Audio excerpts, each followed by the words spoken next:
नमस्कार दोस्तों। आज के इस बेहद ज़रूरी विश्लेषण में आपका बहुत बहुत स्वागत है। आज हम जिस स्कूल प्रेजेंटेशन पर चर्चा करने वाले हैं ना, वो सीधे तौर पर हमारी आज की सबसे बड़ी परेशानी और उसके सबसे प्राकृतिक समाधान से जुड़ी है। आज का विषय है द कूलिंग कैनोपी। हम सब आजकल जो ये भयंकर गर्मी झेल रहे हैं, आज हम उसके प्रभावों को समझेंगे और साथ ही ये भी जानेंगे कि हमारे देसी पेड़ों में इस तपती धरती को ठंडा करने का कैसा गजब का जादू छिपा है। तो चलिए देखते हैं कि कैसे एक छोटी सी शुरुआत हमारे कल को बचा सकती है। तो चलिए सबसे पहले इस समस्या की गहराई को समझते हैं। भाग 1, भीषण गर्मी का संकट यानी गर्मी का कहर। 50 डिग्री सेल्सियस, जरा सोचिए, ये कोई मामूली नंबर नहीं है। ये सीधे सीधे खतरे की घंटी है। जब पारा इस लेवल पर पहुंचता है ना, तो ऐसा लगता है जैसे आसमान से आग बरस रही हो। ये इतनी भयानक और बड़े पैमाने की स्थिति है जिसने हमारे रोजमर्रा के जीने के तरीके पर जैसे ब्रेक ही लगा दिया है। ये एक ऐसा तापमान है जिसके आगे इंसान का शरीर और हमारी प्रकृति दोनों हार मानने लगते हैं। हालात लिटरली ऐसे हो गए हैं कि सड़कें तक पिघलने लगी हैं। आसमान एक अजीब से डरावने लाल और पीले रंग में बदल चुका है और लोग इस झुलसाती लू से बचने के लिए अपने चेहरे को ढकने पर मजबूर हैं। जरा उन प्यासे बच्चों के बारे में सोचिए जो हाथों में खाली पानी की बोतलें लिए परेशान हैं, या उन बुजुर्गों के बारे में जो पसीने से तरबतन होकर बस किसी भीड़-भाड़ वाली एसी की दुकान के बाहर थोड़ी सी ठंडी हवा के इंतजार में खड़े हैं। इस जलती हुई धूप ने इंसान को बेहाल कर दिया है। ये एक ऐसा नजारा है जो वाकई अंदर तक झकझोर देता है। अब आगे बढ़ते हैं भाग 2 पर, समस्या की जड़, पेड़ों की कटाई और औद्योगिकरण। तो एक बहुत ही अहम और सीधा सा सवाल उठता है, आखिर ये भयानक गर्मी आई कहां से? क्या ये अचानक आसमान से टपक पड़ी? बिल्कुल नहीं। ये गर्मी तब पैदा हुई जब हमने अपने ही आसपास के उन पेड़ों को काट डाला जो हमें सांस लेने के लिए साफ हवा और बैठने के लिए ठंडी छांव देते थे।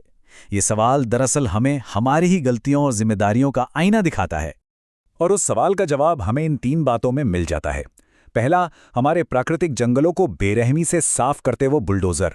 उन मशीनों और आरी की उस तेज कान फोड़ू आवाज को इमेजिन किया जा सकता है। दूसरा, तेजी से बढ़ती कंक्रीट की इमारतें। जहां कल तक हरे भरे जंगल थे, वहां आज सीमेंट के जंगल खड़े हैं।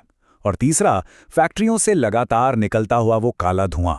प्रकृति का ये जो लगातार विनाश हो रहा है ना, यही इस झुलसा देने वाली गर्मी की असली वजह है। तो यहां सबसे क्रूशियल पॉइंट ये है कि हम इस डराने वाली चेतावनी को बहुत गंभीरता से लें। भारत में हर साल करोड़ों पेड़ काटे जाते हैं। जी हां, करोड़ों। ये सिर्फ एक नंबर नहीं है, ये उस विनाश की स्पीड को दर्शाता है जो हम हर साल अपनी ही धरती के साथ कर रहे हैं। हमें सांस देने वाले पेड़ों का इतने बड़े पैमाने पर कटना ही वो मुख्य कारण है जिससे हमारी धरती का नेचुरल बैलेंस पूरी तरह टूट चुका है। लेकिन जहां समस्या है वहां समाधान भी है। तो चलिए आते हैं भाग 3 पर, प्रकृति का एयर कंडीशनर यानी ठंडक का सबसे असली और पक्का समाधान। हम अक्सर समाधान चुनने में कितनी बड़ी गलती कर बैठते हैं, है ना? इसे ऐसे समझते हैं, एक तरफ है साइड ए यानी हमारा एयर कंडीशनर।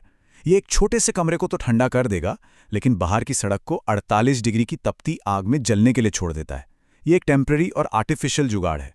और दूसरी तरफ है साइड बी, हमारे देसी पेड़, एक छोटा सा बढ़ता हुआ पौधा। इन पेड़ों में सिर्फ एक कमरे को नहीं, बल्कि पूरी धरती को ठंडा रखने की असीम और प्राकृतिक ताकत है। अब इस बात पर गौर कीजिए, एक बड़ा पेड़ कई एसी जितनी ठंडक देता है। ये कोई कहावत नहीं है, विज्ञान भी यही कहता है। एक पेड़ अपनी छांव और हवा में नमी घोलने की जो प्रक्रिया करता है ना, उससे पैदा होने वाली ठंडक कई एयर कंडीशनर के बराबर होती है। और सबसे कमाल की बात तो यह है कि ये भारी भरकम ठंडक बिना किसी बिजली के बिल या हानिकारक गैस के मिलती है। ये बात हमें पेड़ों की उस विशाल क्षमता को पहचानने में मदद करती है जिसे हम अक्सर इग्नोर कर देते हैं। तो आइए भाग 4 की तरफ बढ़ते हैं और देखते हैं देसी पेड़ों की ताकत, उम्मीद की शुरुआत। नीम, पीपल, बरगद और जामुन, इन 4 नामों को ध्यान से सुनिए। ये सिर्फ आम पौधे नहीं हैं, ये हमारे वो देसी पेड़ हैं जो हमारी मिट्टी और जलवायु के बिल्कुल अनुकूल हैं। जब स्कूल के बच्चे और हमारा समुदाय इन पेड़ों को लगाते हैं तो वो सिर्फ पौधे नहीं लगा रहे होते, वो असल में जीवन बो रहे होते हैं। ये वो पेड़ हैं जो बादलों को खींचते हैं, बारिश की बूंदें लाते हैं, पक्षियों को घर देते हैं और पर्यावरण का एक ऐसा मजबूत बैलेंस बनाते हैं जो कई पीढ़ियों तक कायम रहता है। और उस बैलेंस को वापस लाने का फॉर्मूला कितना सिंपल है, बस 2 आसान स्टेप्स। स्टेप 1, हर घर अगर सिर्फ 2 से 3 देसी पेड़ लगाए, और स्टेप 2, धरती फिर से सांस लेने लगेगी। कितनी साफ और सीधी योजना है। जब छात्र और परिवार मिलकर ये छोटे छोटे प्रयास करते हैं तो उनका कलेक्टिव असर इतना बड़ा होता है कि वो पूरे के पूरे पर्यावरण को फिर से जिंदा कर सकता है। अब आते हैं अपने आखिरी हिस्से पर, भाग 5, कल के लिए रोपण, एक हरे भरे भविष्य की सुरक्षा। तो जब हम ये कदम उठाते हैं तो हम किस दिशा में बढ़ते हैं, जरा इमेजिन कीजिए।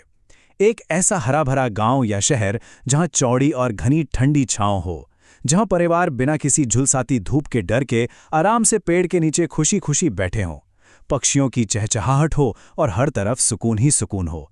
बस यही तो वो मंजिल है जिसके लिए हमें आज काम करना है। कल की ठंडी छांव के लिए आज पेड़ लगाना जरूरी है, एक स्कूल कम्युनिटी के लिए, और सच कहूं तो हम सब के लिए ये एक बहुत ही पावरफुल मिशन स्टेटमेंट है। ये हमें याद दिलाता है कि भविष्य अपने आप सुरक्षित नहीं हो जाएगा। इसके लिए आज के दिन, इसी वक्त बीज बोने की जरूरत है। आज की मेहनत ही कल का सुकून बनेगी। तो आखिर में ये सबसे जरूरी बात हमेशा याद रखनी है, पेड़ लगाओ, जीवन बचाओ। आज एक पेड़ लगाना सिर्फ हरियाली बढ़ाना नहीं है, बल्कि उस भविष्य को बचाना है जो आज अत्यधिक गर्मी के खतरे में है।